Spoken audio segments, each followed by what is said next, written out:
That got loud. All right. Here we go. Hello, D-Gens. Welcome to Degenerate Takes. I, of course, am the Brofect1 AJ. Hope you're having an incredible Tuesday. What is it? March 5th. I don't know why I've been doing that. I've been saying it's May, but it's March. I should know it's March because it's the best month of the year.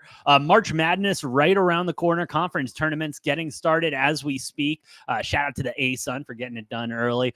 We got some others going on as well we'll check into. And the Money Train, Noah, he will be joining me in just a little bit. And we'll be breaking down everything from NFL free agency, finally taking a deep dive into the NBA, NHL. And, you know, we talked college basketball yesterday, but what's to stop us from doing it again when we got a nice slate cooking tonight? Before we go any further, though, do just want to say the chat's wide open. Chat's wide open. Come and join us. Let's talk. I want to hear your thoughts. I want to start off on the big news we were talking about yesterday. The news. What's up? What's up? We got it snowing in Arizona in the chat. Yeah, we're jamming out here. We're having good vibes only. Good vibes only out here on a Tuesday. College basketball, everything else going on. It's a good time. It's a good time for us. And an interesting time for others. Franchise tags, as we talked about, did go out, and we're going to get deeper into those. But the NFL world still kind of rocking from what was the news yesterday of Russell Wilson being officially released March 13th by the Denver Broncos with a cap hit that is, I mean, almost comical. If you can think about it, almost comical when you really think about it. $85 million total split across 2 years. Russell Wilson, again, has, two of the 6 highest dead cap hits whenever a team has cut him. So, I mean, shout out to his agent. His agent's definitely got something going, something cooking there, and looks good doing it, let me tell you. But this is an interesting move, and I think it's one that requires a little bit deeper of a look because, you know, this isn't just a quarterback that came off the street that was signed to help out. You know what I mean? This was a quarterback that was signed to be the future and the long term of the franchise. And that's kind of been overlooked by everything, if you really think about it, because let's not forget, just this last offseason, Russell Wilson signed a 5-year, $242 million extension with Russell Wilson. That's what the Broncos did last offseason. That's what Russell Wilson did last offseason. And so you think about how much money is going to be on the books for the next couple of years. I don't even want to know what the dead cap would have been towards the middle pack of those years if they decided to cut him. Because you don't make this kind of a decision when you sign someone to that kind of a deal. And, you know, if my memory serves me correctly, because where I'm seeing the deals being reported on September 1st of, was that 2022? That was September 1st of 2022. Now my memory is serving me correctly. He signs that extension in September of 22. All right. These 2 last years were on the original deal. This was on the deal from Seattle. So yeah, the extension was extending him those next couple of years. So that's another reason why the cap hit is so big and rough. And it's tough. It's a tough cap hit. And then you got to think more into it. And, you know, I like to think more into it. Why is it that the Denver Broncos would do this to themselves? Why, in a time when the salary cap is going up, would they handicap themselves for the next 2 years with 40 and high $30 million payouts coming? I believe 42 this year, 37 next year, 39 next year, somewhere around that. That math isn't mathing, so completely disregard that. But regardless, huge sums of money that you are essentially burning. You're essentially just burning them at the stake, and you're still paying Russ for whatever the other team doesn't pick up. We'll get to that in a moment because that part is fucking hilarious. And I think Russell Wilson has the potential to do one of the funniest things in NFL history. But we'll get to that in a moment. Why would the Broncos make this decision? Why would they decide, you know, right before the extension kicks in, hey, let's cut this guy loose? Well, it wasn't the Broncos. Let's get that very clearly, because I don't know a person that signs checks. I don't care how much money you have. I don't know a person that signs checks that's like, yeah, let's just go ahead and burn 80 million over the next 2 years, 85 million, 82 million, whatever the fuck the number is. Doesn't matter. Why would you do that? Why would you burn it like that at the stake? Well, that's because the real man making decisions, the man that's supposed to come in there and turn this entire organization around, the man that's supposed to be a quarterback whisperer almost, and Sean Payton. I mean, Not an ultimate, coming in and divide immediately, but it was definitely Sean Payton when he got to Denver, kind of whipping it out and say, hey, bud, I understand how you had it last year. We ain't doing that shit this year. All right, I'm the head ball coach, and you're going to do what I say. Not nearly as bad as Urban Meyer. That was a whole other thing. And there should still be like psychology tests run and studies about that because that is something else. But I digress. Sean Payton, it seemed like didn't even want him there. Because let's be real, Sean Payton wanted the Chargers job. But the Chargers wanted to continue on the Brandon Staley experiment for whatever reason. Still, that one still blows my mind, Jim Harbaugh with that job now. But, you start thinking about it and you start looking at how the season played out, what Russell Wilson was saying, what Sean Payton was saying and everything. And then ultimately leading to Russell Wilson's benching.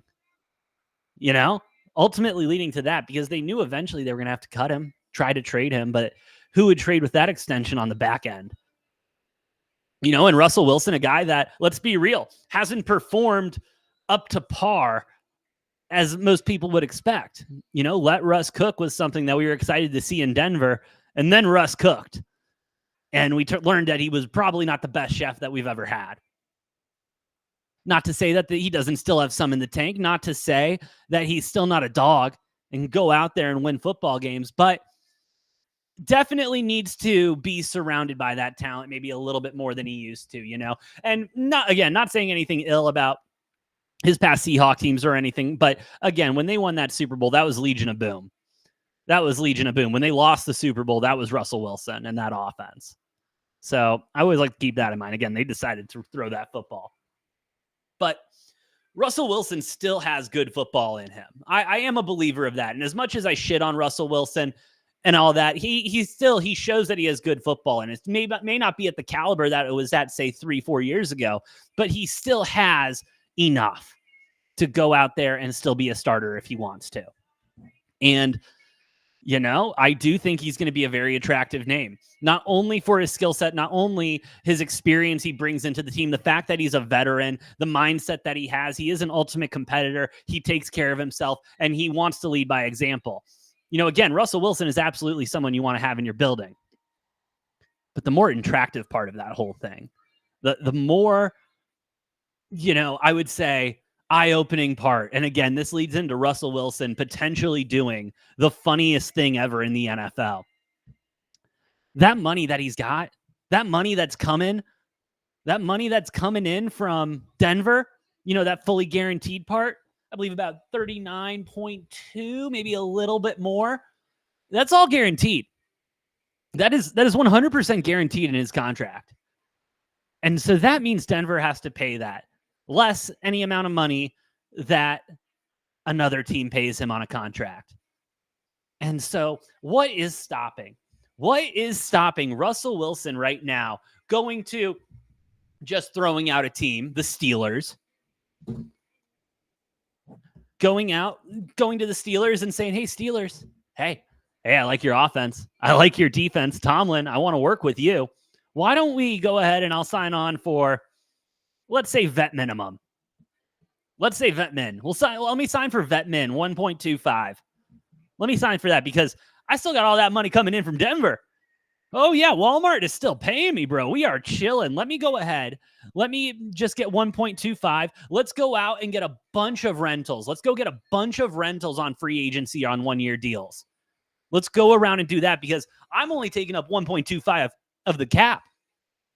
And in case anyone's missed it, the cap's gone up. And the cap's gone up significantly this year, giving a lot of teams that may have been on the edge of cap hell, a little bit of breathing room to where they could go out and afford Russell Wilson for $1.25 million. Go out and afford a Derrick Henry on free agency at whatever a running back's going for in free agency, because who the hell knows what's going on with that market. But what is stopping Russ from doing that? Absolutely nothing. Absolutely nothing. The only thing that I could see stopping Russell Wilson or that type of a deal from happening is pressure from ownership. You get into those Club of 32 meetings, you get into just the owners talking and everything like that. No one really knows what happens behind those closed doors. Maybe the Walmart family comes in and they're like, hey, listen, listen, we are not about to pay for Russell Wilson's entire contract to go play for a team. One of y'all needs to offer him a fucking deal, because we don't want all that money on our books, and we don't want to pay him to help you win a Super Bowl. But besides that, what's stopping him? Absolutely nothing. Absolutely nothing. And honestly, this may be the deal of a lifetime for a team. Seriously, especially one of those teams kind of teetering there on the brink of good versus great. This is potentially one of the biggest opportunities they have. You know, I mentioned the Steelers again. I like the Steelers and Russell Wilson. I kind of like that marriage with Tomlin and Russ. Two opposites, at least how they conduct business and how they speak on football. But I think two brilliant minds in the football with one goal, with then a lot of potential. Because again, this all only works if Russell Wilson goes in with the 1.25 vet minimum, which again, I don't know why he wouldn't do that for any team. I don't understand why he wouldn't do that for any team if he knows he's getting that money on the back end from the Broncos. That part, again, I think this is what needs to happen. He goes to a contender, one of those outskirt contenders that you look at and you're like, yeah, they're good, but, and it goes on that tangent. You stay away from that. And, you bring in Russ, a team whose quarterback is maybe good, not great, maybe developing, not all the way there yet, who can also benefit from a Russell Wilson, sitting behind Russ, especially one of those young guys like a Kenny Pickett, learn the ropes from a guy who's been an ultimate professional his entire career, who the locker room loves, et cetera, et cetera, et cetera. Then that sets your team up for the future. And so, hey, Russ, come on in. Come on in, bud. We'll give you the 1.25 on the vet min. We'll give you the vet min, bro. And then we're going to take that other money and we're going to go get X, Y, Z.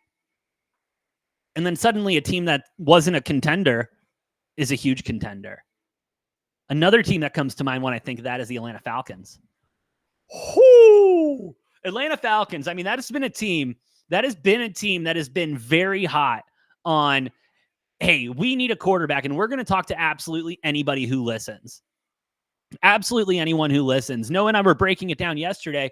Justin Fields is a big name going to Atlanta. They got that one there. Kirk Cousins is reportedly looking for houses in Atlanta right now. What about Russell Wilson?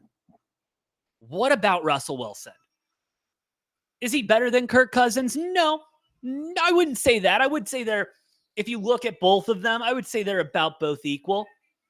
They won't hurt your team in those clutch moments, but they also may not make that clutch play, but they'll at least not bring everyone down. They'll bring everyone up and show the good parts. But what if Russ goes to the Falcons on a vet minimum deal? They already got weapons everywhere on offense. So, hey, let's go get some defensive dogs. Let's take a couple risks in the draft. Let's see what we can do. I like Russ. Russ going to the Falcons, I almost like more than him going to the Steelers. Honestly, especially with all those weapons down there. But again, apparently we got Kirk Cousins going down there. Doobie the Doobie. What is good? Welcome to the chat, brother. How we doing today? We're talking money. We're always talking money. Russell Wilson may not be talking money, though, because, again, he doesn't need to. He doesn't need to talk money. He's got it all coming in from the Broncos. If he could take less than $1 million, he probably would. But I'm really liking, again, any deal that Russell Wilson makes for a team. I think it'll come up on the up and up on the outside. I think it will be beneficial for any team. And now going back to the Broncos a little bit, because, again, this doesn't put the Broncos in a great place. Like, great, Russell Wilson, he's out. He's out. No more dealing with him or anything. No more ill will between him and Sean Payton. None of that. But where are you drafting? You're drafting 12th. You're drafting 12th in the draft, all your money tied up into stuff, and you sent a boatload to get him. Your draft capital's already been fucked. What are you going to do? You're going to go make yourself fucked for future times? I don't think that's a wise move. And so let's say they stay at 12. Let's say, just for fun again, the Broncos stay there at 12. I don't know why my speaker does that. Sometimes it just randomly disconnects and it's not chill. Or my phone's just frozen. That's the thing too. Anyway, as I was saying, you're sitting there at 12. All right, you're sitting there at 12. Who do we think is going to be available at 12? Quarterback-wise, of course. Because when I'm sitting here and I'm looking at, Caleb Williams, Jaden Daniels, Drake May, those guys are going. All intents and purposes, whoever is in those top 3 slots, it's a version of those 3 quarterbacks. All right.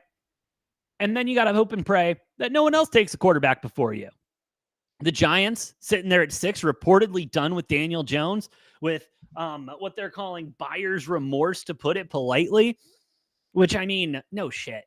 And it's one of those moments. I'm sorry, we're going to take a break from the Broncos for a second. Let's talk Giants, okay? Because it is awesome that the Giants are finally coming to the realization that all of us NFL fans came to when they signed the deal. Wow, that's a bad deal. Wow, why did they spend that money? Wow, why didn't they at least give a portion of it to the new free agent, Saquon Barkley, who just became a free agent? Congratulations to him. Not opting for the franchise tag on him again. But then again, what are the Giants going to do? They're sitting there at 6. You got a couple more years on this Daniel Jones deal. You ride it out.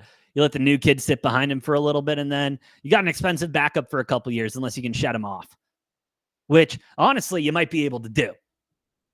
You might be able to do, because you're going to get some head coach who's struggling with a quarterback or coming in and needs some type of a quarterback and is like, all right, let's give Daniel Jones a shot. We'll take him off your books. But anyway, going back to the Broncos, let's hope the Giants don't take a quarterback this year for their sake. But then you got the Titans. You're telling me Will Levis is the answer there? Is anyone convinced Will Levis is the answer there, and not that the Titans won't take another shot at a quarterback considering they just brought in a new head coach? Because that's kind of where I'm sitting right now. Why wouldn't they go to the draft, get another quarterback? Oh, well, Russell Wilson's available and blah, blah, blah. Fine, I can get there. But still, let's just, again, the Broncos got to hope that they don't take one. Falcons there at 8. What are the Falcons going to do? It seems like the Falcons' plan is revolving around this franchise veteran quarterback that they can bring in and have for a couple of years. But again, when does that clock start ticking that they need another guy, that they need to moving on to another guy and start planning for that? Is that next year? Is that this year? Where do you go there? Bears there at 9. Again, that is a whole other set of issues that'll be solved with the top 3 once they make a fucking decision, which I don't know when they're going to make a decision at this point. I think they're trying to see where Kirk Cousins, Russell Wilson falls coming next Monday when free tampering period officially opens. But let's be real, that's been open since the combine. And then the Jets sitting there at 10. They got Aaron Rodgers, but again, they're getting rid of Zach Wilson, might be looking for a quarterback of the future. I don't know. Vikings at 11. They're another team that could be looking at a quarterback. Might have some interest in Justin Fields, which I don't know if I'm vibing with. I don't know if the Bears especially would do a deal within the division. But again, details. And then you get to the Broncos at 12. So let's say it's just the top 3 quarterbacks that go. Let's just say everyone else figures out their quarterback woes in free agency. Everyone else gets it figured out. And it's just Caleb Williams, Jaden Daniels, and Drake May off the board. All right, let's just go with that. J.J. McCarthy, Bo Nix, Michael Penix Jr., Spencer Rattler are the next 4 on the board. Okay. All right. So J.J. McCarthy, I mean, hey, he showed out. Everyone seems to like him a lot more out of the combine. I personally was not overwhelmed with how he threw or anything that he did. Just very reminiscent of how he played in Michigan, which, and again, I don't know if that's a detractor or if that's a good thing. That's a whole other set of issues.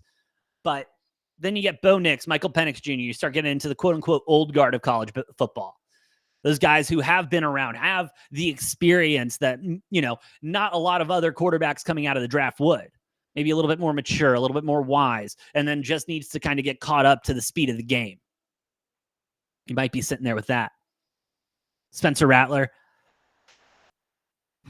If Spencer Rattler goes day 1 in the draft, I don't know what I would do with myself. That would be an ultimate mindfuck, honestly. That would be something else. And no disrespect to the kid again. He's a better quarterback than I ever was. Yeah. He's at least a name in the draft. But he's not, a guy that, let's sit him for a little bit and see what we can do. That's kind of where I'm sitting at with him. What's going on? There we go. Noah should be jumping on soon. But Then Michael Pratt, Joe Milton, Sam Hartman. I mean, Sam Hartman, I think, is someone who is being a little underrated here, along with a Jordan Travis. But again, yes, the Broncos will have options, let's say. They absolutely have options going into the draft and doing that. But then do they really want to do that? Does Sean Payton really want to do that? I don't know. How long is Sean Payton staying? How long is he planning on staying? I think that's a better question. I think they signed him to a 5-year deal or something like that. So, I mean, hey, that's time. That's time to start to build a division, build a franchise, build that fan base and everything, and, build up that franchise quarterback. But, do you go and get a guy on a rental? Do you go and try to get a Kirk? You can't go get a Kirko. Oh, yeah, you got to go to the draft. They've handicapped themselves into going into the draft. Do they move up? Maybe. We don't know what's going on behind closed doors. But again, I don't know what firepower they're coming into any negotiation with. The firepower you probably had with the negotiation was Russell Wilson. And really, what else do they got? Yes, draft picks down the future, but is ownership and this GM who somehow still has a job. Somehow this GM still has a job after the Nathaniel Hackett, after Russell Wilson, after all this, which I can't believe. I really can't believe that. But where do the Broncos go from here? Honestly, and I'm sorry, Broncos fans, this is only going to go more downhill. Oh, yeah, we are not, this isn't we're at rock bottom. We are nowhere close to rock bottom for the Broncos organization yet. And I think we're going to see rock bottom over the next 2 years, especially once we get football going next year. Unless Sean Payton's that good of a head coach. But if he was that good of a head coach, why couldn't he fix Russell Wilson? Why couldn't he deal with that type of a quarterback? That's kind of where I'm at with it. I don't know. At the end of the day, who is the big winner of all this? All this drama, all this movement, all these potential outlooks and everything. Who's the big winner of this? It's the Seattle Seahawks. Yeah. Talk about the biggest winner in the Seattle Seahawks. I mean, you're looking at a team that cut their losses with a quarterback when they knew to cut it. Got a bunch of players, still managed to win a bunch of games with a Geno Smith, Noah Fant, and the rest of everything they got in draft picks. I mean, and now they're sitting in a good place. They're sitting in a good place with a new head coach. Geno Smith, I think he's going to do another good season. Maybe Seattle drafts a late-round quarterback they can try to develop into something. But, yeah, Seattle, the biggest winner of all of this, of absolutely all of this going on. And potential big winner, any team that signs Russell Wilson to a minimum deal. Any team that can finesse that. And hey, if it's a 2-year deal, 3-year deal with Russell Wilson, that's fine. That's fine. Give him the money in the second, third year. Because from what we saw with the salary cap, I mean, the salary cap jumped $20, $30 million this year. You're telling me that's not a potential future trend that we're going to see coming out of the NFL? The salary cap just continuing to go up, up, up, up. So yeah, pay him the $1.25 million in the first year. Plan on the cap going up. And then pay him the last 2 years you want to sign him. I don't think he's going anywhere for long term. I think any deal that he gets done is going to be a 2-3 year deal, something like that. With, of course, potential for extensions and stuff like that, opt-in, opt-out seasons, all that fun stuff.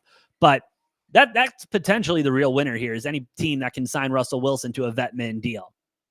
Which, again, that is what needs to happen. Russell Wilson, please. If for some reason you're listening to this show, please hear this. You have the potential to do the best thing in the NFL, in the history of the NFL, since Tom Brady took all of those hometown deals and everything to build up that Patriots team. You have the opportunity to do that at a much grander scale. Is 5.5 where that's at, Mitch? I thought that was just the team being nice to him. I thought he was signed to an actual deal. I didn't think he was signed to a vet min deal. But anyway, still, $5.5 million comparatively to the $39.5 that you could pay him. You can still then go out and sign everyone else under the sun, anyone else under the sun. Derrick Henry, Saquon Barkley come to mind. Justin Jefferson, if Kirk Cousins doesn't come back, he may be on the market. You got the potential with a cheap quarterback coming in that first year to go on a run.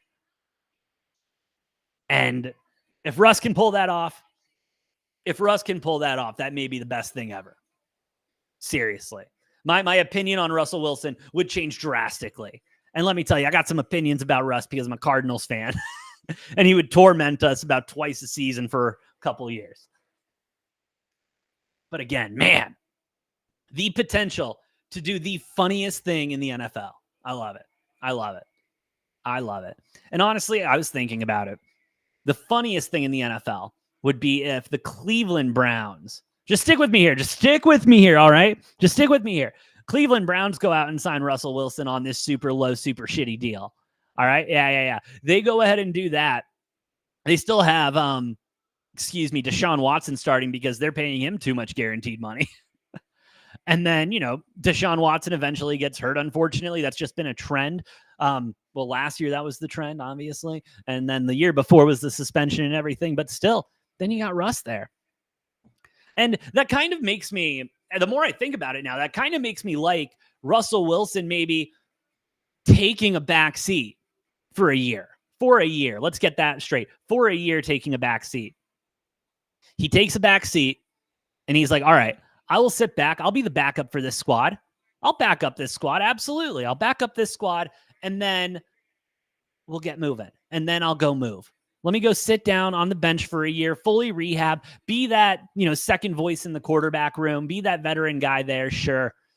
But go back up maybe in Aaron Rodgers and the Jets. And honestly, I don't know why the Jets wouldn't go look at that. Look and see if Russ is willing to come in on a 1-year rental.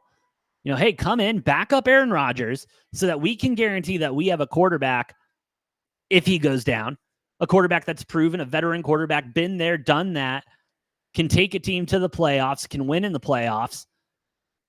Why wouldn't they at least look into that? This whole guaranteed contract thing for Russ for the next 2 years, or at least for this season, excuse me. Let me not get too far ahead of myself. Has the potential to open so many different doors and so many different opportunities. Now, do I think Russell Wilson would take a seat back and be a backup? No, absolutely not. Absolutely not. I don't think he would ever get to that point. Well, at least not right now. I think he still wants to be a starter, still wants to go, and is only going to be looking for the starter position. But if I'm the Jets, maybe I make a call. You make a little call and be like, hey, just curious, Russ. How do you feel about coming to back up Aaron Rodgers? Just getting a feel for it. Just getting a feel for it. I like that. I like that a lot. But again, Seahawks are the winners right now. Potential winners is whatever team can sign Russell Wilson to a vet minimum deal. Yeah, for sure. For sure. That'd be, again, the funniest thing. And then could you imagine? They go and play the Browns. You can already watch. You can already see it. They go and play the Browns. Whatever team signs Russell Wilson, again, maybe the Steelers. And then they show, because they would put up some stupid graphic of, oh, well, this is how much this team quarterback's getting paid, and this is how much this team's paying their quarterback, and you can see the difference, and blah, blah, blah, blah, blah, blah, blah. Graphic writes itself. It'd be awesome. It'd be awesome. Oh, K Willio in the chat. What is up? Love the channel. Thank you. Appreciate the compliment. Really appreciate it. We try our best on here. We try our best. But yeah, that whole Russell Wilson situation is absolutely wild. Absolutely just batshit crazy. Where is Noah? Every time. Also, did you guys hear about... Sorry, I know I'm switching gears a little bit. We're going to get back to free agency potential and everything like that. But I got to talk about baseball for a sec. Got to talk about baseball just because Red Sox fans, I got to ask, how does it feel to have your season over before it even started? We are 2 weeks into spring training, maybe. And they're from Jeff Passan. Let me get this tweet pulled up because it's a well-worded tweet. And the gift to go along with it is wonderful. There we go. From Jeff Passan, brutal news. Initial imaging shows Boston Red Sox starter Lucas Giolito likely has a partially torn UCL and flexor strain and could miss the 2024 season. League sources tell ESPN Giolito signed a 2-year deal with Boston, may need surgery to repair the right elbow. Hey, at least you guys got the Celtics. Seriously, and the Celtics are playing some solid ball right now. I mean, they just absolutely spanked. I mean, absolutely spanked the Warriors, which was awesome. I texted my buddy who's a Celtics fan, and I was like, "Hey, man, shout out, appreciate you. That was awesome." And then did you hear Steph Curry's comments after the game? Talking about how, well, going out and put up 15 threes in the first quarter. That's what we used to do. And when it's not you, it's just kind of demoralizing. I was like, yeah, man, that sucks. And sticking in basketball for a second, this news is wild to me, and it appears to be true. I honestly, I thought it was fake for the longest time, but then I'm seeing a gold check mark by it, so it's got to be real. It's got to be real. Isaiah Thomas is joining the Jazz's G League team because why not? Seriously, because why not? I mean, that's awesome. That's awesome. If IT is really joining the Jazz's G League, why not? Why not get him back? Why not? And I'm just saying, not often that you see, the legends that you remember from your childhood. And yes, I would put IT in that category for when I was growing up. But you never get to see that. You don't see that opportunity often where they're like, yeah, let me lace them up one more time, see how long I can go, see where I can go. You don't really see it. And so, I mean, I'm interested. I might tune into a G League game now. And hey, honestly, if this is just a publicity stunt from the NBA, because that did run through my mind as well, that, IT might be in shape. He still wants to see what he's got. Let's go ahead. Hey, come on in. We'll give you some money and on one of our minor league squads, and you'll at least bring in tickets, turn eyes, and we'll call it good. So that might be something the NBA is doing. I mean, wouldn't be the first time that they've done some sort of publicity stunt like this. But anyway, I think it's great for basketball. I think it's awesome for basketball. Nothing but good for basketball. Because why would it be bad to get another legend back in there? Ooh, okay. And then this is some food for thought. And I like this. I think it's just good food for thought. This sports analyst, Lindsay Rhodes, I honestly hadn't heard of her before this tweet, but it came across my timeline. It was interesting. Not only was the Russell Wilson trade not the worst one ever, it wasn't the worst one in 2022.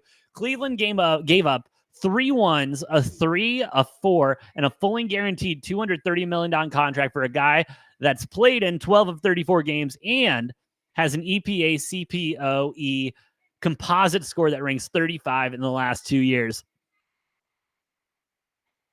Okay. They explained that because honestly, I've never even heard of that stat before.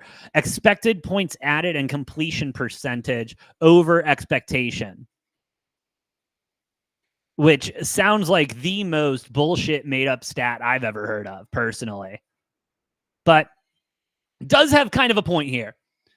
Does have just, you take away the expected and projections and everything like that. Yeah, Cleveland did give up 3 ones, a 3, and a 4. That's tough. And, we want to question why the Texans are looking so good. I think we look no further than this right now. Seriously, Cleveland really dug themselves a grave.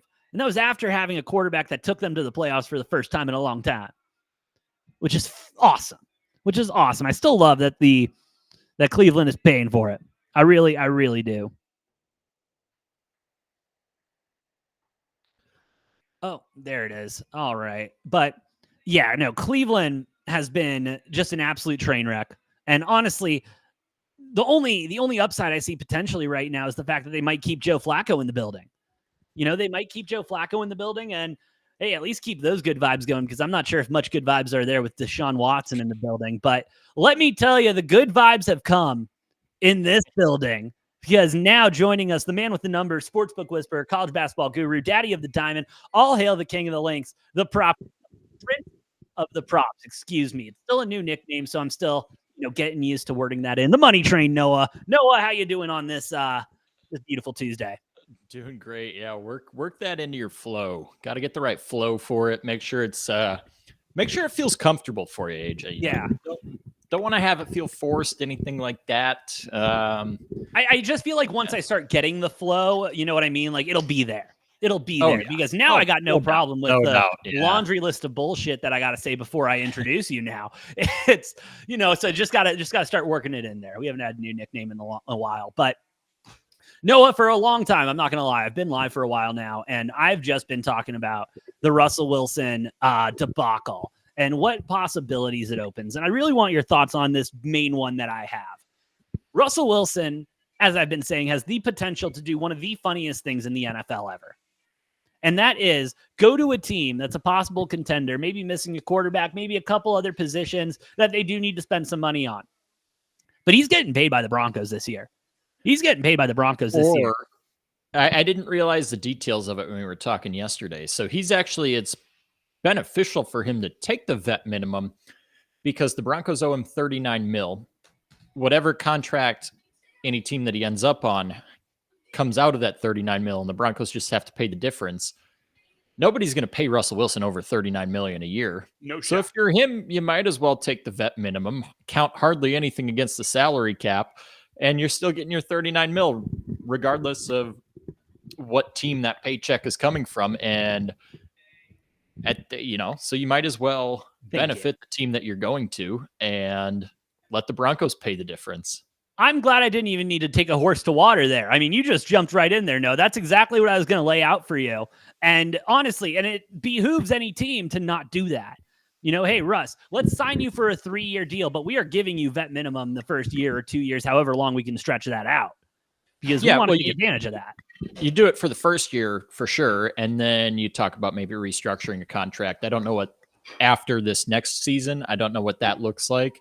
Like if the Broncos are still responsible for paying a portion of that or what the deal is. But for this upcoming season, I do know that he will be getting $39 million, whether that's from the Broncos or somebody else. Who knows? Who knows? But it should come from the Broncos. It should come from the Broncos because you think about it. You know what I mean? You think about teams that have done quote unquote hometown discounts. A lot of that obviously goes to the Patriots and the run they went on, and Tom Brady, deciding to take less money from the Patriots. Granted, he was making all that on the back end with his endorsements and everything like that. But, you take a look at those teams. This would be that, but on steroids. Yeah, Russ doesn't even have to take a pay cut. It's not taking a pay cut. He saves whatever team that he's going to lots of money. That's awesome. At least for 1 year. At least for 1 year, which, hey, 1 year is better than no years. I mean, you're essentially getting a rookie quarterback for a 1-year deal. Like contract-wise, the way the contract would be set up if it goes right. Yeah, I saw a lot floating around today that was like, everybody's talking about how awful this trade was for Denver to take. I honestly think the worst move was this massive extension they signed him to after trading for him, because now not only are you out all that draft capital and all that other shit from the trade, now he's counting a bunch of fucking dead cap on you for the next couple of years on top of that. So I don't know why they thought a 5-year, $250 million extension was a good idea. They thought he was him. It was 5 years, 245 is what that extension 242 to be exact. But yeah, it's dumb money, just absolutely dumb money. And again, I think kind of like, now we're hearing the Giants saying they have buyer's remorse about Daniel Jones from last season. Both of those contracts are something that NFL fans, no front office experience, nothing like that. But everyone kind of collectively looked at those and kind of scratched their heads like, why the fuck would anyone do that? Yeah, and now you got, now like I said, Denver, awful position. You lose all those draft picks and players that you sent along with that. You only got a 4th-round pick in return with Russell Wilson. And then now he's counting 85 in dead cap against you the next 2 years. Oh, no. and you get to pay him to play for another team. Yes, congratulations. That is, you now have the ability to pay him for the next couple of years. Well, not the ability. The obligation. The right. You have the pleasure of paying him. No. It's not a pleasure. It's not a right. It is an obligation. They are contractually obliged to pay this man his money. I love it. I love the absolute demolishing of the Denver Broncos. And the best part is, regardless of what happens, for this season, next season, they still got to deal with Patrick Mahomes and figure out a way to do that. They should just trade for Justin Fields. I don't know if they got the capital to do that. Don't do that to me, Noah. Don't do that to me, because I after looking at everything today, I'm in a place to where Justin Fields is definitely staying home. He's definitely staying in Chicago. Hey, those would be some nice draft picks, though, for Justin Fields, even if they are like second, third round picks, because Denver's probably going to be pretty shitty. So, yeah, the conditional second that turns into a first and all that. Yeah, that'd be fun. I don't know. Yeah. Or, their first round pick next year. That, yeah, I get what you're saying. But their first round pick in 2029, which honestly might be the only thing they can offer at this point. Shit. What draft picks do they hold right now? Right now, they have the 12th pick in the draft. Oh, okay. So they have that one. Yeah. So they got to, have next year's too. Oh, so they do have first to mess around with. Yeah, but after a couple of years without your first, I doubt you want to get rid of it like that. Yeah, don't pull a Bill O'Brien and what he did with the Texans and just shop away all your picks to not even win. And then that was incredible.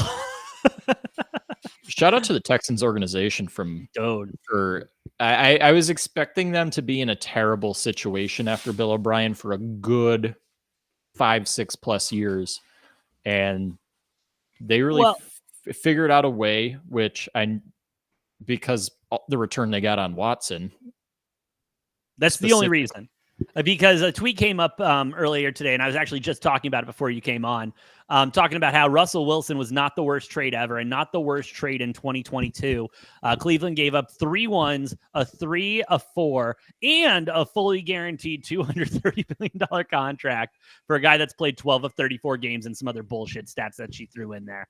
But they're both terrible. They're both awful. Terrible. Awful. I mean, awful. What did Denver give up? Denver? What did Denver give up? I think they gave up a lot more, or around the same. I think it was only 2 years though of ones.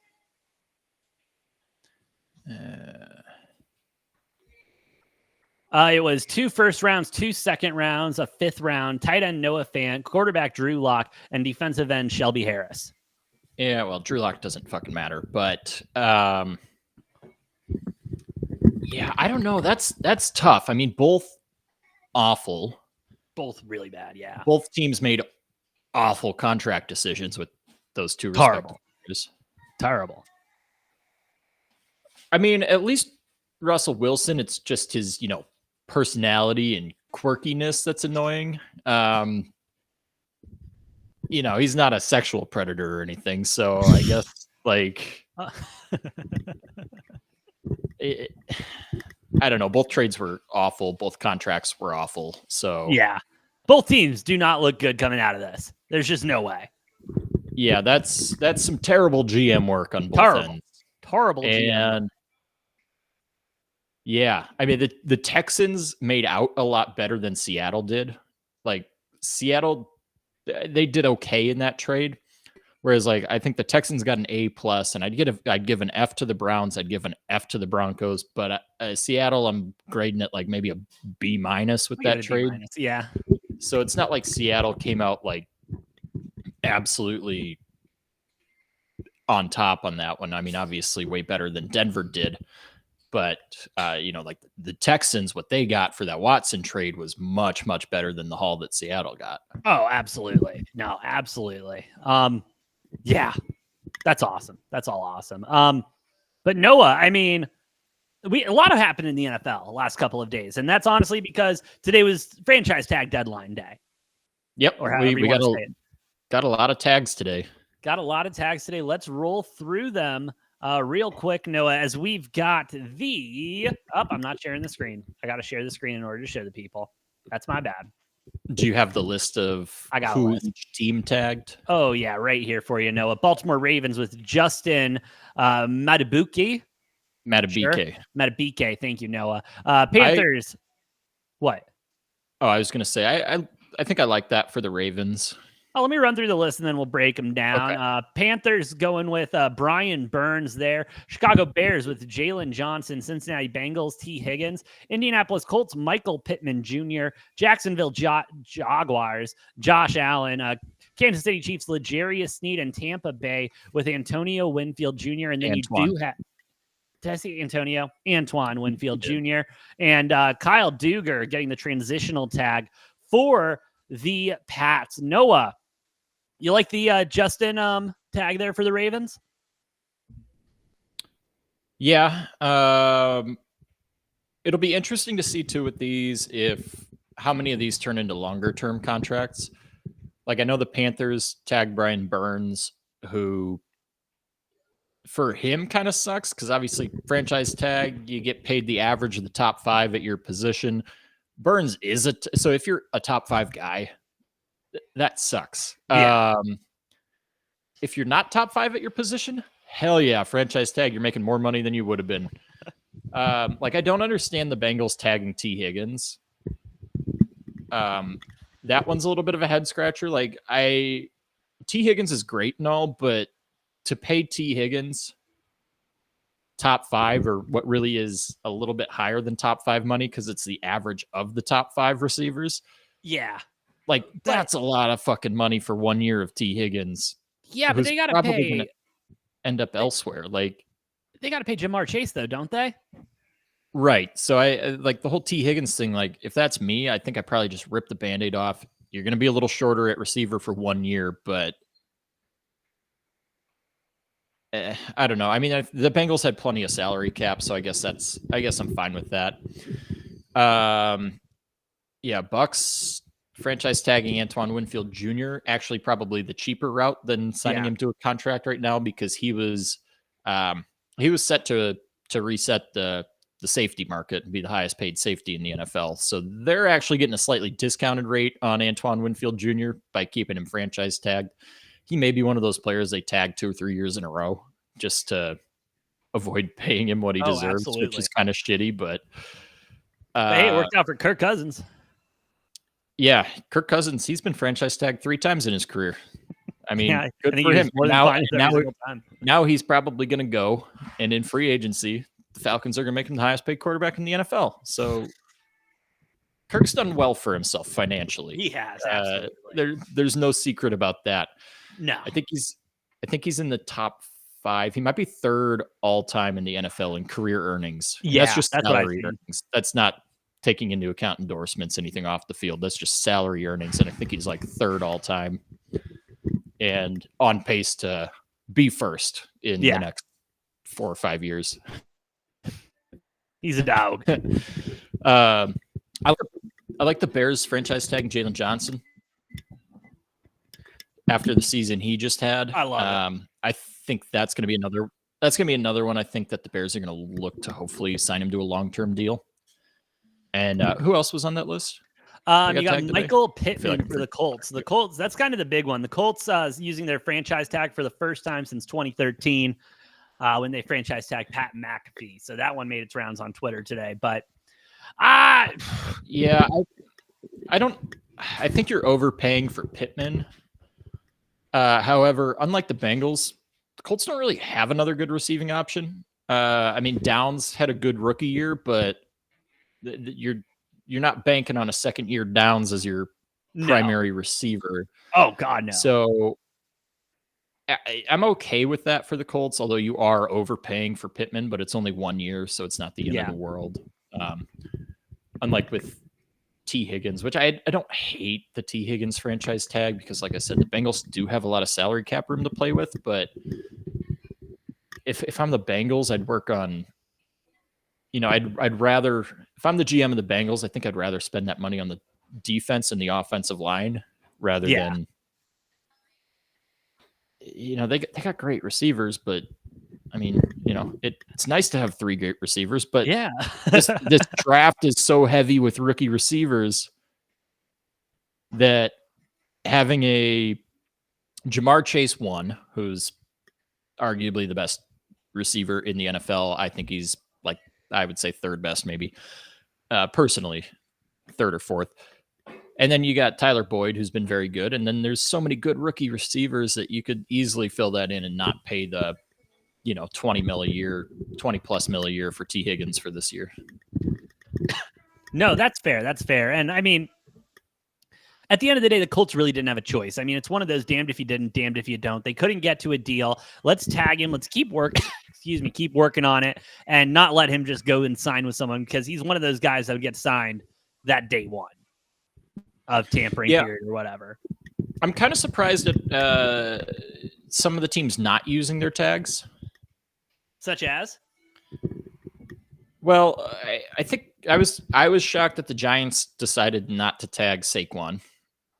Yeah, that was a head turner. Josh Jacobs, I know he's been tagged already once, and I guess the hard part is teams just don't want to pay running backs, and they don't want to pay him at all.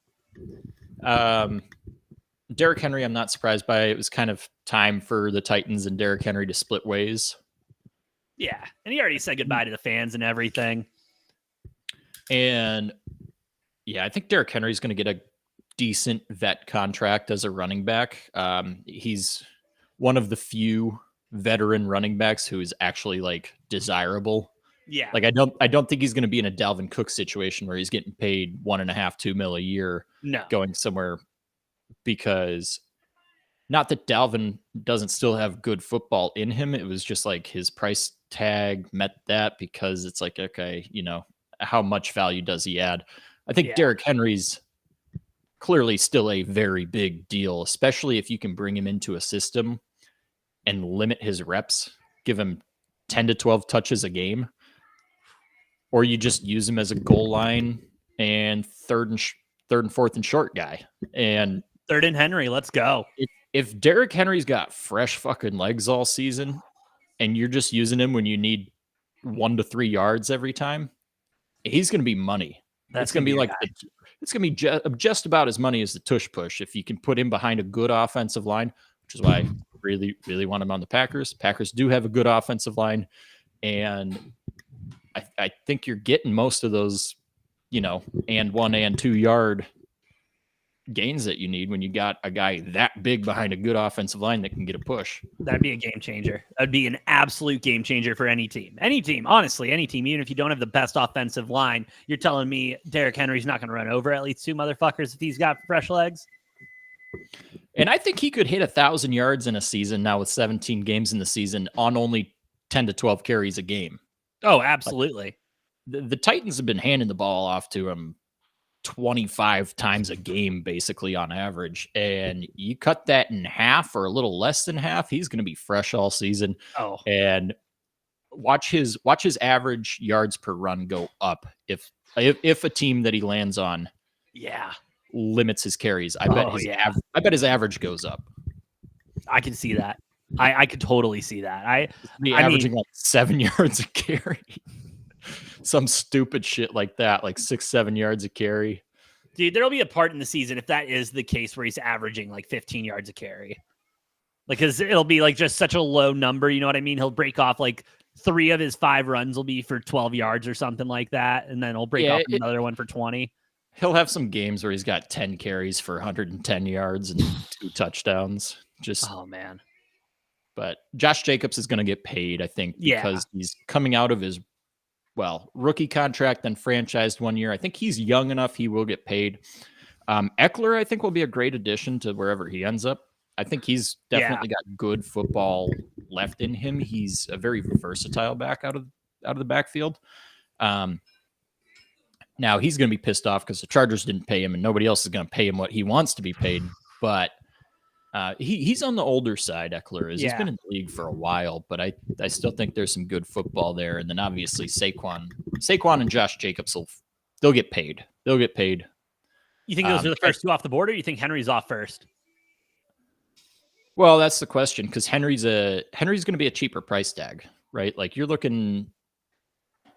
You're probably looking at a 2-year. You're looking at 8, 10, 12 million for Jacobs or Saquon. A year, Derrick Henry, I think you're looking more in the 4-ish range, which is right about league average for a starting running back. And obviously, I think you want to put Derrick Henry in a system running back in a backfield. He's not going to be your solo guy.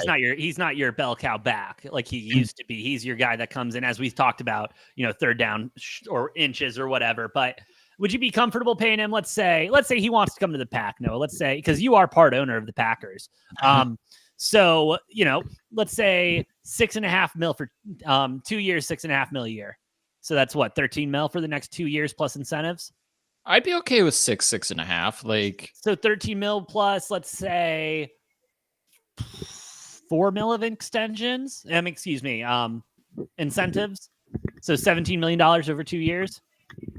I mean, I'd be okay with that. I just think, like an Aaron Jones, Derrick Henry backfield, that's a little scary because you got Jones, who's obviously a lot quicker, can catch the ball real well. He runs some routes out of the backfield, and then you got Derrick Henry, who's just basically an upgrade over AJ Dillon. Yeah,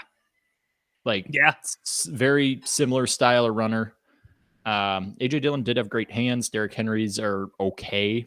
That's something that he's added a little bit over the last 4 years or so. But as far as a running back, a short down guy like that between the tackles, I mean, having a 1-2 punch like that would be wonderful. And I'm sure there's a good 8 to 10 teams that will be in the market for Derrick Henry, and the ball's in his court. He gets to choose where he wants to go and negotiate that contract. So I'm sure he'll get a decent payday. How's the Cardinals cap looking? $56.8 million. I also think Derrick Henry's going to want to go somewhere where he can maybe have a chance at winning. Hey, I mean, totally fair, but I mean, it's nice weather here in Arizona.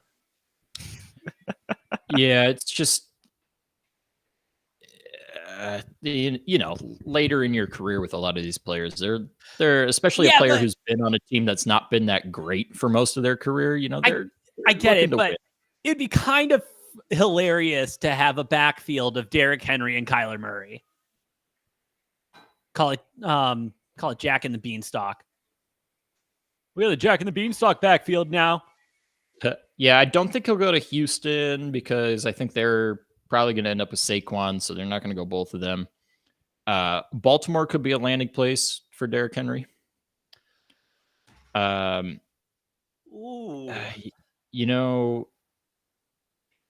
don't think Detroit, because that backfield's too busy already with Montgomery and Gibbs there. If Montgomery was going to be a free agent, then I could see Detroit maybe adding him. If he is looking for a team that's going to be a winning team, I don't think he's going to the Bears this offseason because I don't think they're quite there yet. The Cardinals out of the picture. Seahawks probably out. Bengals maybe, but I don't know I don't know that the Bengals would spend the money to have Mixon, who they're already paying a pretty penny, and then Henry. I guess you could maybe the Rams. The Eagles could potentially be a landing spot. I don't know. Otherwise you're looking at, I mean, the Packers in the mix, the Chiefs, if they wanted to go that route. And then outside of that, then you got a bunch of teams in negative caps. So Bucks or the Jags have any room? Because the Bucks have 27-6 and the Jaguars have 21. Because again, don't get me wrong. I think I'm with you. Derrick Henry would probably want to go to a contender, but you also got to think of the fact that he is older. Maybe he goes and makes some state-free income tax money. In Florida. Yeah. Go down there with the Bucks. Mike Evans, chill out with him down there in Tampa. Brady seems to have a great time down there. True. I mean, the reason I'm getting excited about this one is I think there is a very real possibility. Like, I think the Packers are one of a few teams that will meet the criteria that Derrick Henry's looking for, and teams that would also be interested in going after a veteran like Derrick Henry. So, I think there's a chance there. I see about 3-4 teams possible for for landing spots for him, but we've been surprised before, so who knows? Yeah. Again, I mean, I just look at the Cardinals sitting there with $56.8 million in cap space, and I'm like, hey, Derek, great weather, as Cliff Kingsbury can show. You can have a nice house out here, and we'll win 10 games. We'll take you to the playoffs one time, maybe, perhaps. Yeah. I wouldn't bank on it. Believe me, I ain't betting on it. No matter how good the odds get. But all right. Anything else on whatchamacallit, franchise tags, NFL, anything else in there?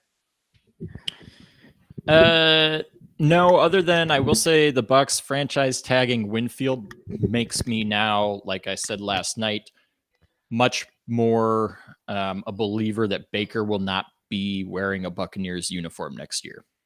Because I said last night, I don't think they're doing both. I think it was one or the other. I was hoping that they would do something with Baker so that Winfield would be available, but they locked up Winfield for at least 1 year. Word on the street is they're trying to work out a contract with him, whether that comes this offseason or next.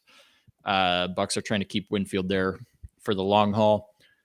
And I think that time's up for Baker there in Tampa. He'll get a starting job somewhere else. Like I said, I think Baker Mayfield going to be wearing the purple and gold next year. He's re-signing. Yeah, the Bucks are re-signing Baker.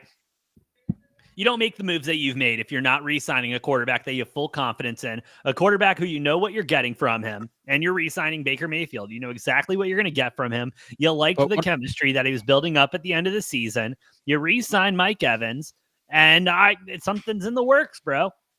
I don't think Baker Mayfield by any means necessary is going to be the highest paid quarterback in the NFL or anything like that. But I do think they work out some type of a longer-term deal, maybe a 4 or 5 year deal coming down the pipe. So here's my question, because you brought up Tampa Bay cap space. So right now they're sitting at 27.6 in available room. All right. You bring in Baker for around 20, your cap's pretty much eaten up. Yep. And then you're looking at this basically the same exact Bucks team minus 1 or 2 defensive starters and add in whoever they get in the draft. But you're telling me the rookies that they get in the draft are going to make them better than they were last year, are going to give them a chance at competing for a championship? Because I just don't see it happening. Maybe you win your division. Probably not if Atlanta makes the moves that they need to. And then you're missing the playoffs by a game or two, going around 500, and then you're picking in the middle of the draft. And it's like, it just feels like if you're doing that, you're not going anywhere. And like the worst thing you can do as an NFL team is consistently either squeak into the playoffs and lose early, or the worst thing you can do is miss the playoffs by a game or two year in and year out, because then it's harder to build up your success. Like you got to have some bad seasons or you got to be consistently good. Like, so then with that being said, should the Steelers move off Tomlin? Well, clearly they've been stuck in this cycle of mediocrity, and I think they'll continue to do so. I don't see the Steelers making any moves elsewhere. Like, they're not really getting any better, but they're not getting any worse. And 10 years of that, though?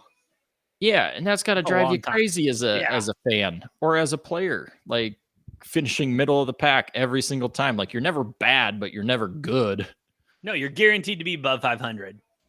Like after enough years of that in a row, it's like, all right, something needs to change here. And yeah, I don't know. It kind of feels like Tampa's fallen into that cycle, but I do think they're going to move off of Baker. I don't think they like any of the quarterbacks they currently have. Oh God, no. Yeah, Trask isn't the guy for the future. No. But what's to stop Tampa from going and getting like a Russell Wilson? Move off of Baker, get Russell Wilson for a 10th of the price, basically. Whew. And then you've got your 25 mil of cap space to go sign a big name free agent, to extend guys, to work out a contract with a guy like Antoine Winfield so that he is there for the next 4 or 5 years. And that only works though if Russell Wilson takes the vet min. Why would he not, though? I mean, nobody's going to pay him over $39 million. So I agree. But he's also going to get that regardless. Like they're going to right. pay anything less than what another team's going to pay. It's beneficial to him to take the minimum he can because I get it, but I don't know. His team he's playing for has more cap space. I get it, Noah. I am right there with you. I was the one who proposed this yesterday, but I wasn't familiar with all the details of that yesterday, and it was clarified for me today. So, okay. But Noah, transitioning from the gridiron, I want to go to the ice. I want to go to the ice because we haven't talked about the ice at all, or very, very minimally. And I want to get your thoughts, Noah. I want to get your quote unquote degenerate takes on the thoughts. See, I did that thing that movies do where I work the title in. Like it's Total Recall. Okay. And I don't know a better way to do this, so we're just going to look at league standings, throw the wild card filter on there and go from there because we are getting towards Stanley Cup playoff season, which in my opinion, like these next couple of months, like yes, we got February and then kind of a dead period between the Super Bowl and March Madness. But then it's March Madness, Stanley Cup Finals, NBA Finals, MLB. Yeah, I don't know what dead period you're talking about with March Madness because we got between there, we got conference tournaments going on. Okay, fine, but there was like 2 weeks where it's just regular season bullshit of everything. That's what I'm talking about. Not right now. Now we're into the not right now. We're in conference championships. We get about 2 days after Selection Sunday. 4 days if you don't care about the play-in games, but if you're this show, we do. Well, gotta know who's upsetting Purdue in the first round. Know. I need to know who's upsetting Purdue so I can go and take that opening line immediately and then slam it every single time it moves because everyone's going to come in on Purdue. I'm so excited for March. But I'm getting ahead of myself. No, I'm getting ahead of myself.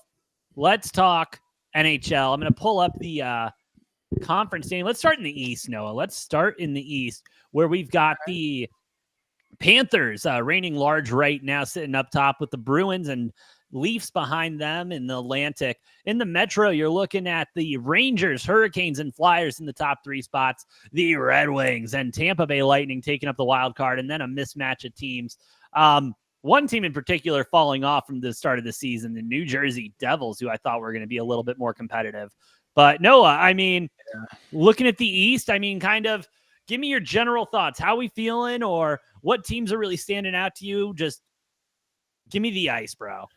Yeah, well, I think Florida, if I'm not mistaken right now, is the favorite to win the Stanley Cup. Florida, Boston, and the New York Rangers all looking really good this year. Toronto's doing their thing. They're but if you watch hockey, if you follow the NHL, Toronto's just going to flop in the first round of the playoffs like they do every fucking year. It doesn't matter how good they do in the regular season, and they're having, they've had better regular seasons and still gotten swept in the first round by the 8th seed Montreal. Sorry if you're a Maple Leafs fan and watching this. I didn't mean to dig those skeletons deep out of your closet. But it's also a very true, like almost a betting hack. Like, oh, hey, the Maple Leafs are playing in the first round. You take them out of 7 games to lose them. You're going to be up units on the week. Yeah. Florida and Boston look really good. The Rangers are playing really good hockey as well. And then out of the Eastern Conference, the other team I'm keeping an eye on is Detroit. Yeah. The Red Wings. They're young, dumb, and stupid, and that sometimes is a really good mix for a little bit of a playoff run, if not just 1 or 2 series where they may be upset. So loving what they're building in Detroit. They're going to be a really good team here in another year or two, and they're pretty decent this season. And yeah, damn, the Devils, they fell off big time. I wasn't expecting them to be anything super great this season, so it was surprising that they got off to the start that they did. But I think ultimately it's going to be one of either Florida, Boston, or the Rangers.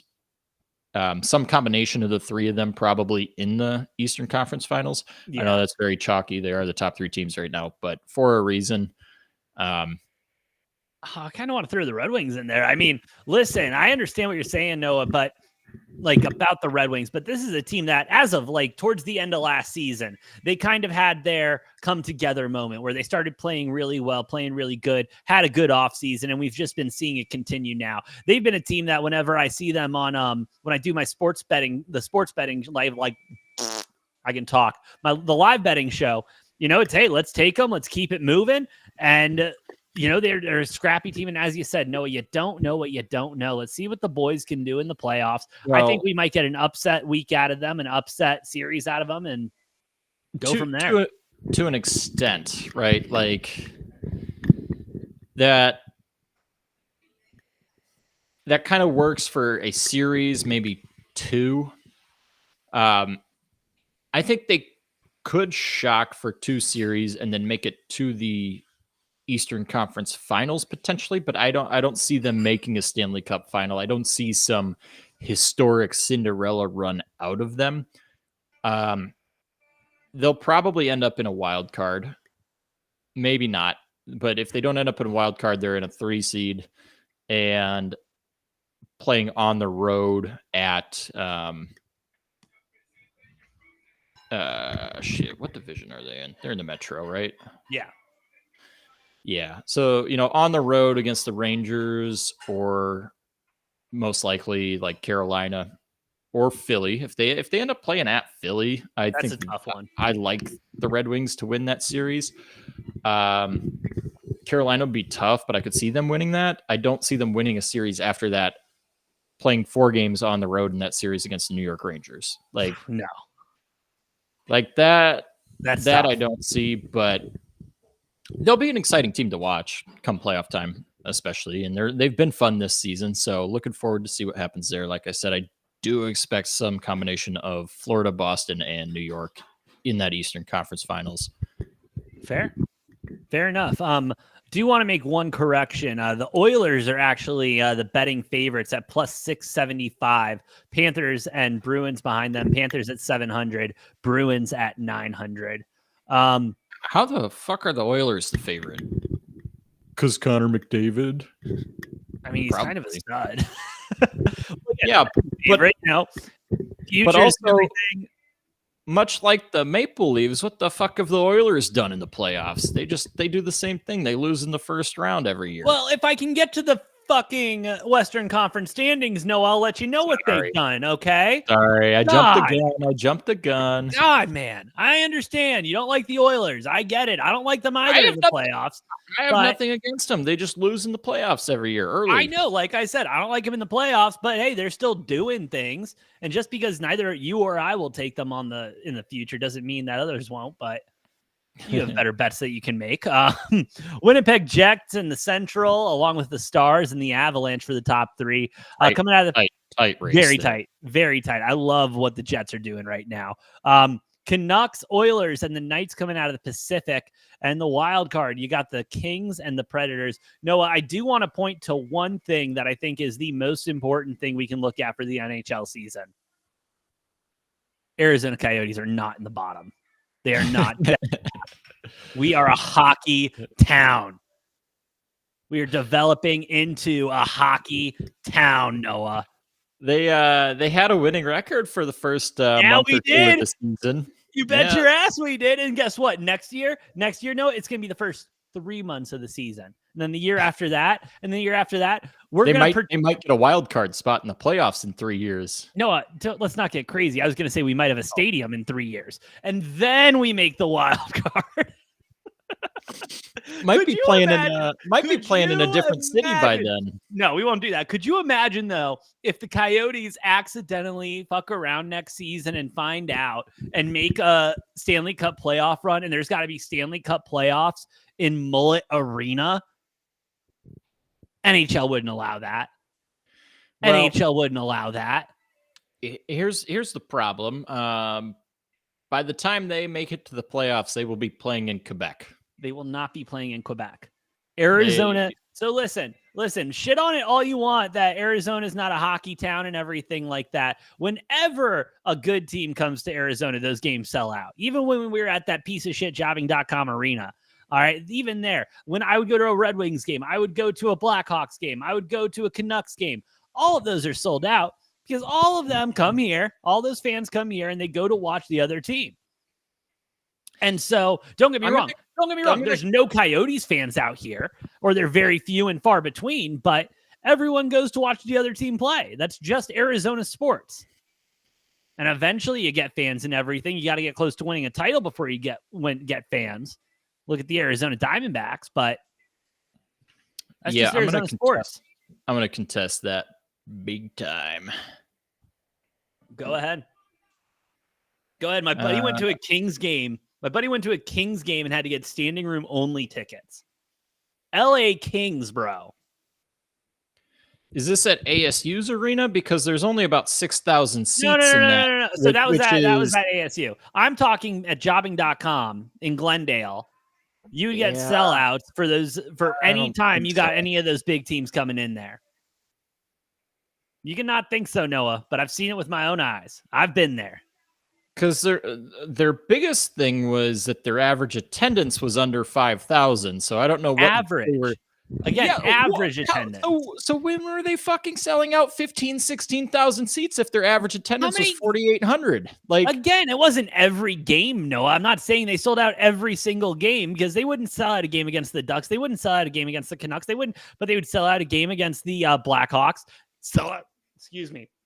Games against the Red Wings, sell out games against the Stars, sell out games against the Lightning, sell out games against the Rangers, sell out games against the Panthers. I mean, it's just one of those things. It wasn't every single game. No, that's why it's called an average.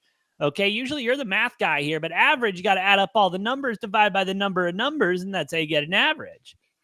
So yes, there are some outliers. So if they had sellouts, you're telling me based on the average attendance, if you're including sellouts in the mix, you're saying that there were games that they probably had 2,000-3,000 fans there in a 16,000 seat arena, which is why do you think we couldn't pay our mortgage? It's terribly fucking embarrassing. I'm not saying it's not, Noah. But also you've been out there. Have you been out there? Have you been out to Glendale where that arena is and everything? Yeah, exactly. You don't want to go out there. And that's part of the reason why they failed. And that's why you're seeing them have so many. And yes, don't get me wrong. The fact that it's only 6,000 seats helps a lot. But still, it has the potential for that. Arizona is so growing. Phoenix is growing every time. We're looking for things to do. If we had a half-decent hockey team, not even a half-decent hockey team, we had a hockey team that was not out in the middle of fucking nowhere where Glendale is and where all that shit is, then you'd get more attendance. The Phoenix Suns still had great attendance, even though they've sucked for so many years. Yeah, and the difference is the Coyotes, and I hate to say it because I'm not rooting for the team to move elsewhere, but this is one of the worst run organizations in all of professional sports. We got new ownership. We're fine. It doesn't matter. This team is moving. They should move for the sake of the NHL, not for the sake of the city of Phoenix or the state of Arizona. Hockey needs Arizona. Hockey needs Arizona. I would love a different organization down the road to come and have a hockey team here, but this team is so terribly run that they need to just throw everything out, start brand new in a new city. And it still is one of the worst run organizations in professional sports. And it's just fucking embarrassing to the rest of the NHL. That's why over 2/3 of the NHL owners have been calling for this team to be sold, to be relocated. And it's a shit stain on the NHL is what it is. And I hate to say it, but that's what it is. Let me tell you why. Another reason they're not going to relocate, Noah. Let me tell you another reason they're not relocating. Because the NHL is keen on expansion. They're not keen on moving. They want to grow. They're looking to grow. They are not looking to pick up a team and move it. They are looking to add teams to the league. You can do both. I know you can do both, but you wouldn't want to do both in the time frame that they're looking at doing it. Well, you could. I mean, look at the Wild. They got relocated. The team got moved down to Dallas, and then a year or two later, boom, new expansion team in Minnesota because the market was there for hockey. If the market is here, the Coyotes can move, and another team, a better run team that can do an expansion draft, get people here excited about hockey through an expansion draft and a brand new team. Because let me tell you, but I want a new name. I said fine, but yeah, And that would be great because people are not excited. People are not excited about the Arizona Coyotes, and they haven't been. And you move the team, you bring in a new expansion team 2-3 years later, you can get people excited about hockey. Like the market is here. I agree with you on that standpoint. The market's just not here for the Arizona Coyotes. It's a team issue. It's not a city Fine. or a state of Arizona issue. Fine. It is a team issue. I know. And All right. they need to move. You just a fresh start. Just need a fresh start. Fine. Let's stop talking about my shit team. Let's talk about the teams that are actually going to do something when we get to the Stanley Cup playoffs. Let me refresh our memories with who's sitting up top, Noah. But I mean, I look at a team like the Bruins. I look at I look at a team like the Panthers. I look at a team with the Rangers that are those real contenders. I do think that the Flyers can get chippy when they get into the playoffs, but I don't know. The Bruins, in my opinion, I've seen just too many mismatch losses to where it's like, really, of all the teams that you could lose to, this is not the one that it should be. And I don't trust them. I don't trust them in the playoffs. And obviously that's ditto for the Maple Leafs, but Hurricanes, I can probably get a biscuit buttered too. Yeah, I mean the Canes could be dangerous making it in. Oh my God, I'm fucking stupid. We went back to the Eastern Conference. Back to the East, Noah. Oh my God, I was looking for the West. Fuck. Anyway. Yeah, Yeah, go ahead. Sorry. I gotta say in the West, first and foremost, I am loving what Vancouver's doing this year. Oh yeah. They've looked very good. Winnipeg's had a nice season so far. 22 games left. What I will say is, don't be surprised if Winnipeg falls to third in the Central Division. There, I think Colorado's going to find a way to win the division, and I hate that I'm saying that because fuck the Avalanche, but I feel like they're going to find a way to win that. Dallas seems to find a way to win games and piece them together. So I feel like Winnipeg's going to slip a little. They're definitely a lock to make the playoffs with what they've done so far this season. And, then you talk about, Edmonton and Vegas. I still don't understand how Edmonton's the favorite to win the cup. I don't know what the odds makers are seeing that I am not seeing with their performance on the ice. Like, yeah, they're fun to watch. I mean, that first line that they have with McDavid and Draisaitl, it's just it's disgusting. It's electric. They get a lot of goals, but the rest of it's just not always there. So I don't trust Edmonton to win a 7-game series. I sure as hell don't trust them to win 3 7-game series in a row and make it to the Stanley Cup finals. I sure as hell don't trust them to win 4 in a row and win a Stanley Cup. It's just not going to happen. They're not a good enough, well-rounded team to do that. So it kind of blows my mind that they're sitting there as the favorites. Vegas, I don't know that this is the same Vegas team that we've had, but then again, they always seem to cause waves in the playoffs, so I'm not going to write them off by any means. I will say with the Kings, I expect them to miss the playoffs. They are sitting there in that first wild card spot, but watch out. I don't trust them to make the playoffs. On the contrary, Nashville right below them is hot right now. Love they're Nashville. playing really good. They're heating up. They're playing good hockey at the right time. They could be a dangerous spoiler come playoff time. I think they're a little too far back to really contest for, one of those top 3 seeds in the Central. So I think they'll get a wild card, but they're going to be a really tough wild card to play in that first round. And then, I mean, beyond that, who's going to take that last spot? I mean, St. Louis has been playing shit hockey lately. I don't trust them to do anything. Calgary started kind of hot, and they're playing shit hockey. I'm kind of leaning towards my own Wild, not as a homer pick, but they're so streaky. So I don't know. Yeah. It's literally like they had a terrible start to the season. Fired a couple people, head coach, assistant coach, went on a win streak. All was looking good, then went on a bad stretch, and now they've been really hot since the start of February.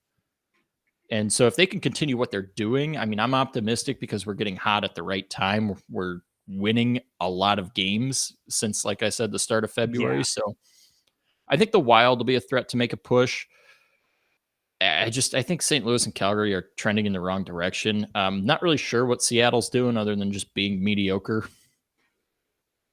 And I don't see, obviously Anaheim, San Jose, Chicago, they all suck.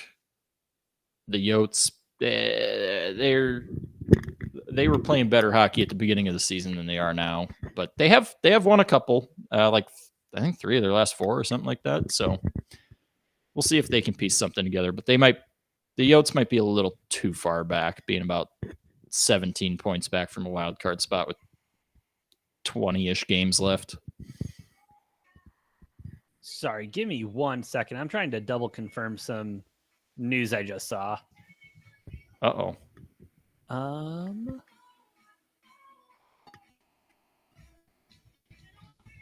Revolving the Cowboys. I saw the news initially from an account that, yeah, okay. What, Jerry Jones die or something? As of literally a minute ago, hold on. Let me get it up. As of about a minute ago, the Dallas Cowboys have selected to exercise and picking up Micah Parsons' 5th-year deal. Saves them about $2.7 million per Gelkin. NFL confirmed it with Yahoo Sports as well. So Micah Parsons staying in Dallas for at least one more season, Noah. I mean, still got some cap issues there with everything going on with Dak Prescott and all the money he's due. Jerry Jones reportedly saying he wants to go all in on the season. I mean, Jerry Jones wants to go all in on every season, though. Fuck, dude. Like, I don't know what else the Cowboys can do except excuse me, I'm losing his name. Mike McCarthy? Mike McCarthy, thank you. Fire Mike McCarthy, get rid of Dak, and start brand new. But, I mean, re-signing Micah, you can't imagine that he wouldn't have drawn a pretty penny on the market. Maybe they look into trading him or something, but I don't know. Micah Parsons seems like a guy Jerry Jones is going to hold on to for the rest of his career. Jerry Jones likes to try to hold on to fucking everybody. That's Jerry Jones. He gets very attached to the coaches and very attached to the players, and that's why he shouldn't be GMing this organization, because he writes out stupid contracts. He keeps players longer than he should. He keeps coaches longer than he should. He pays players more than he should because he gets emotionally attached to them, personally attached. And that's just Jerry Jones, and that's why the Cowboys are never going to win a fucking championship. Is because if he had a business mind about this, which is crazy that he doesn't because he's such a successful businessman. Yeah. But he puts too much of his heart into this team that he's not able to draw that line and make business-minded decisions when it comes to the Cowboys personnel or coaches. I thought I had to sneeze. Sorry. Completely agree. No, there it is. Bless you. Thank you. But no, I completely agree with you. But as far as those type of signings go, and this is definitely that type of an extension pickup, I'm surprised, honestly, he's not just giving him more money, but it does fall under that. But as far as that goes for Jerry Jones, this is one of the better decisions he's made because Micah Parsons is an absolute dog and will continue to be an absolute dog. Yeah. He's a great fucking player. If you're the Cowboys, you're saving money for a year here. Only thing you got to worry about is if Parsons wants out, now that you picked up his 5th-year option, he can walk as a free agent next year. Oh, yeah. But they're going to try to get a deal done probably before the season even starts. Yeah, they'll probably fork over a shit ton of money to him. Yeah. Shit ton of money for a couple of years, shit ton of years maybe. Make sure he retires a Cowboy. I want to make sure he retires with that star on his helmet. Cowboys will probably write up some terrible contract like they usually do. So, dude, I will say, as good of a businessman Jerry Jones is, he needs someone else doing his contracts. Well, that's what I said. He's too emotionally invested. So he can't see the business side of things clearly because he is too emotionally invested in the players and the staff that he hires. Yeah, absolutely. Wish the Coyotes. I wish I could get invested in someone on the Coyotes, Noah. Drawing us back to the hockey real quick. I'm on the wrong thing again. There we go. But no, I mean, excuse me. I kind of feel you on the Kings there with the going back all the way back to that conversation. Kind of feel you with the Kings there falling off. They do have that kind of how you say aura about them to where they have the potential to fall off like that. But excuse me, as you said, the Predators have been a fun team to bet on the last couple of weeks, and I think they're going to continue on that path. It's a lot of kind of in baseball. You want to get hot at the right time, and I think the Predators are getting hot at the right time. I kind of think this is going to be a down year for the Knights, Noah. I really do, even in the playoffs. And I know it can be different in the playoffs, and they're the champions and blah, blah, blah. But the way they've been playing for the games I've watched of them, it doesn't have the same feel. It doesn't look the same like it did last year. And I don't know if it's enough to take them over that hump with games against a team like the Predators who have been hot, the Stars, Jets, Avalanche even, Yeah. Going to be tough, but yeah, I don't know. And as much as I hate to say it, it pains me so much, but probably just say fuck it and go take your Avalanche future right now. I know. God, doesn't that suck? I hate that team so much, but they are at 1,000 plus a K. Yeah, I don't know. I know. I know. If I had to pick gun to my head today, I would say Avs and Bruins in the Stanley Cup final. That's where I'm sitting at today. Florida has not proven they can win in the playoffs, and that's a big issue for me. Whereas the Bruins are used to this. A lot of their top guys have been there before, have gone on deep runs before. So, yeah. And I mean, like if you take a look at some of the guys looking, you got a lot of these 1,100 ones looking at you with the Stars, Avalanche, Rangers, Maple Leafs, Hurricanes, Vancouver, any of these long shots that you'd be looking at. I mean, we've been talking about the Red Wings a lot at plus 5,000. I know you have your reservations about them making a deep playoff run with the inexperience that they have. But I mean, even the Penguins, who are supposed to be really good this year, just at plus 5K. They're not looking at playoffs. Shit. But then you got a wild card team in the Predators sitting here at plus 8K. Yeah, if you're going to take a flyer on anybody right now, Nashville's probably that team. Like, I'd like to think the Wild will go on a little push here, but it's the Wild. So what are they going to do? They're going to lose in the first or second round of the playoffs. That's what they do every year. And so, betting on the Wild to make the playoffs, I could argue that might be an okay bet. Still going to be at plus odds. Nice little juice there if you're interested in that. Betting on the Wild to get past the second round? No, don't do it. Bad idea. Fair enough. I'd probably be giving the same advice if the Coyotes were in this situation, but they have never been in this situation, so I don't know what it feels like. Anyway, you got some time to break down the NBA real quick? Or you want to save that for tomorrow? I can save it for tomorrow. I'm good on that. Yeah. Do that, and I'm hungry, man. I want to go Arnold. Yep, and the Arnold Palmer tomorrow. Yes, we got the Arnold Palmer tomorrow as well. We'll break down the NBA. I gotta brush up on my NBA anyways, because I think I've watched a total of about 7 games this entire season. That's fair. I mean, the season hasn't really started yet.